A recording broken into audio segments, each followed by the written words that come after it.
Di kereta bawah tanah yang ramai, laki-laki ini didorong ke dekat seorang gadis oleh kerumunan. Gadis itu menyuruhnya untuk tidak melebihi batas. Lelaki itu dengan cepat meminta maaf mengatakan karena terlalu ramai. Gadis itu menyuruh dia untuk tidak bernapas di wajahnya. Bau mulut itu sangat kuat. Dia hendak menjelaskan. Kereta tiba-tiba bergetar. Bibirnya langsung mencium kening gadis itu. Saat ini, kereta baru saja tiba di stasiun. Lelaki mau turun. Tetapi gadis itu menggunakan tinju yang kuat untuk memukulnya. Tidak membiarkannya turun dari kereta. Rasa sakitnya tidak bisa ditahan yang membuatnya goyah. Nama lelaki sial ini adalah Kang Chol. Pada usia 18, karena perilaku buruk saudara-saudarinya, ia harus menghabiskan 16 tahun di penjara. Hari ini adalah hari pertama dia dibebaskan dari penjara. Kang Chol menyewa kamar dan tinggal di sana untuk sementara waktu. Akhirnya bisa memulai hidup baru. Dia tidak bisa menahan kegembiraannya. Tiba-tiba perutnya keroncongan. Kang Chol mau mencari warung untuk makan. Lalu dia bertemu gadis tadi pagi di kereta bawah tanah. Gadis ini bernama Gina. Dia berdebat dengan seorang pria. Ternyata pria ini adalah pencuri anjing. Dia mencuri seekor anjing dari toko hewan yang ditemukan oleh Gina. Kang Chol tidak bisa menahannya lagi dan dengan sengaja menabraknya. Wajahnya dengan keras menuntut untuk meninjunya. Gina mengambil kesempatan untuk memeluk anjing itu. Tiba-tiba, Kang Chol melihat seseorang diam-diam mengikutinya. Jadi dia segera mengikuti. Mengejar tetapi tidak melihat penguntitnya. Lagi bertemu Gina yang bersembunyi di belakang mobil. Sekarang pencuri anjing datang. Kang Chol hanya bisa menutupi mulut Gina. Berpura-pura bahwa pasangan sedang berciuman. Mungkin pencuri anjingnya juga jomblo. Melihat adegan ciuman panas seperti itu, dia hanya bisa menggumamkan beberapa kalimat dan kemudian pergi. Kang Chol memanggil Gina yang panik. Menyuruhnya pergi ke arah yang berlawanan dengan pencuri anjing itu. Melihat ekspresi ketakutan Gina, Kang Chol sengaja menakutinya dan membuatnya kabur. Hahaha. Kang Chol kembali ke kamarnya, menelepon pacarnya 16 tahun yang lalu. Dan mendengar kabar bahwa dia sudah meninggal dalam kecelakaan mobil. Keesokan harinya dia pergi ke sinagoga untuk mengonfirmasi. Tepat pada waktunya untuk bertemu dengan saudara perempuan pacarnya. Dia juga mendengar dari saudara perempuannya bahwa dia memiliki seorang putra. Kang Chol tidak percaya dia telah dipenjara selama 16 tahun. Dan ketika dia keluar, dia memiliki putra. Bagaimana dia tahu anak itu anak siapa? Katanya baru saja didengar oleh anak laki-laki yang berdiri di sebelahnya. Dia marah dan meludahi wajahnya. Kang Chol tidak tahan. Dia mengejarnya dan memukul kepalanya. Dan meludahinya kembali.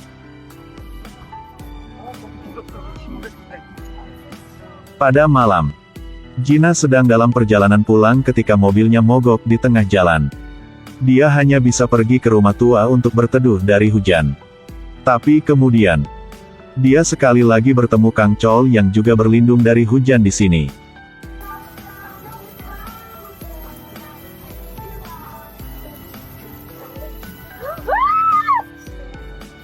Kang Chol senang ketika bertemu Gina lagi. Dan bahkan berseru bahwa mungkin mereka adalah suami istri di kehidupan sebelumnya. Dengan antusias mengundang Gina ke rumah untuk menjemur pakaian. Dan juga memberi Gina ubi yang sedang dia makan. Tapi Gina sangat waspada. Agar Gina bisa mengurangi kecemasannya. Kang Chol secara terbuka curhat karena baru saja keluar dari penjara. Dan jarang bertemu wanita. Begitu dia menyelesaikan kata-katanya, dia menyadari bahwa dia sangat lugas. Tepat setelah itu, dia berdiri untuk mencari topik lain untuk mengatasi rasa malunya. Dia bilang apinya terlalu besar dan rasanya panas. Jadi dia melepas bajunya dan keluar. Gina melihat tato di lengannya. Dia panik dan buru-buru memakan ubi di tangannya. Kang Chol juga merasa Gina takut padanya. Jadi dia meninggalkannya sendirian di sini dan pergi keluar. Tapi anjing Gina terus mengikutinya. Tidak peduli bagaimana Kang Chol mengusirnya. Anjing itu tidak mau pergi. Aku harus pergi ke arah lain. Jangan ikuti aku. Pergilah lindungi tuanmu. Kepala anjing. Lalu anjing itu memukul pantat Kang Chol. Kemudian berbalik dan berlari ke mobil Gina. Ternyata mobil Gina mogok di tengah jalan. Jadi Kang Chol menggunakan batang baja untuk membuka pintu mobil. Dan mulai memperbaiki mobil Gina. Setelah 1 malam kerja keras, Kang Chol akhirnya memperbaikinya. Ketika dia dan anjing dengan senang hati karena sudah memperbaiki mobil. Gina tiba-tiba muncul di depan mobil. Kang Chol buru-buru memintanya masuk ke mobil untuk test drive. Tapi Gina bingung. Dia tidak punya kuncinya, bagaimana bisa masuk ke dalam mobil? Kang Chol mengangkat batang bajanya. Dan mengatakan itu masalah kecil. Ketika dia menarik bajunya untuk menyeka keringatnya. Gina melihat abs bekas lukanya. Yang semakin melihatnya sebagai orang jahat. Tapi Kang Chol tidak peduli apa yang dipikirkan Gina. Masuk ke mobil dan menyuruh dia mengantarnya pulang. Sebagai biaya perbaikan mobil. Gantikan adegan. Gina membawa Kang Chol ke kantor polisi. Dan memberinya sejumlah uang seolah-olah mereka berdua keluar dari hutang. Saat ini Kang Chol baru menyadari bahwa Gina masih menganggapnya sebagai orang jahat. Dia keluar dari mobil dengan marah. Menggumamkan membantu orang lain tetapi mendapatkan kebencian. Pada malam, Kang Chol mendekati rumahnya. Melihat ibunya mencari nafkah dengan menjual ikan. 16 tahun tidak bertemu dengannya. Dia bergegas untuk bertanya. Bagaimana keadaannya? Tetapi dia pura-pura tidak mengenalnya. Kang Chol yang marah menjatuhkan kios ikannya. Dan dipukuli oleh adiknya yang baru saja lewat. Untungnya, saudara perempuannya berlari datang untuk menarik keduanya keluar. Adiknya melihat bahwa Kang Chol terluka parah. Dia membawanya ke rumah sakit hewan terdekat. Dan dokter yang merawatnya adalah Gina yang telah bertemu berkali-kali. Lihat ekspresi menyakitkan Kang Chol. Gina mengulurkan tangannya untuk membantu. Tetapi tiba-tiba ditahan oleh Kang Chol. Dia membuka matanya dan menyadari itu adalah Gina. Saat ini lampu tiba-tiba padam. Kang Chol berbaik hati membantunya memperbaiki kabel untuk membayarnya. Dia menyuruh Gina untuk merawat lukanya. Melihat tangan ramping Gina, Kang Chol tidak bisa menahan diri untuk tidak mengucapkan pujian yang cantik. Gina terkejut dan dengan cepat menarik tangannya. Saat dia hendak pergi, seorang pria tiba-tiba masuk dan memeluk Gina. Dia tidak memprotes. Setelah pria itu pergi, Kang Chol dengan penasaran bertanya apakah dia sudah menikah. Gina bertanya sebaliknya. Mengapa dia belum pergi?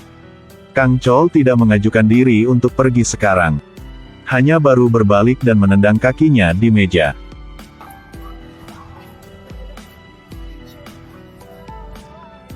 Keesokan harinya. Dalam perjalanan pulang, Kang Chol bertemu Gina lagi. Dan dengan antusias menyapanya. Memintanya untuk memberinya tumpangan.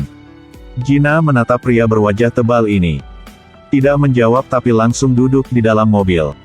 Kang Chol melihat begitu jadi segera pergi. Pada saat ini, mobil di belakang tiba-tiba membunyikan klaksonnya. Kang Chol dengan cepat berlari pulang. Dalam perjalanan Kang Chol bertanya pada Gina. Kenapa dia sendirian, di mana pacarnya? Mendengar Gina mengatakan dia masih lajang. Kang Chol tiba-tiba tertawa bahagia. Tiba-tiba menyadari bahwa dia terlalu banyak tertawa. Jadi dia dengan malu menggaruk kepalanya. Tiba-tiba mobil itu seperti menabrak sesuatu. Keduanya dengan cepat keluar untuk memeriksa. Ternyata itu Kijang. Dia hendak menjangkau untuk memeriksanya. Kijang melompat dan lari. Membuat Kang Chol terkejut, tergelincir ke dalam air. Tapi dia tidak marah, dia masih tersenyum haha. Karena optimisme pria ini menular. Gina pun tertawa bahagia. Kang Chol tiba-tiba berhenti tertawa. Dan berkata dengan serius. Siapa namanya? Aku Kang Chol. Berumur 35 tahun. Siapa namamu? Berapa umurmu? Benar. Tidak sopan menanyakan usia seorang gadis. Meskipun tidak menerima jawaban dari Gina, setidaknya dia tidak ditolak. Kang Chol mengulurkan tangannya untuk menarik Gina ke atas. Namanya Jung Gina. Umurnya 28 tahun. 30 tahun. 29 tahun. Aku akan jatuh. Dan dari sini sebuah kisah cinta mungkin akan dimulai.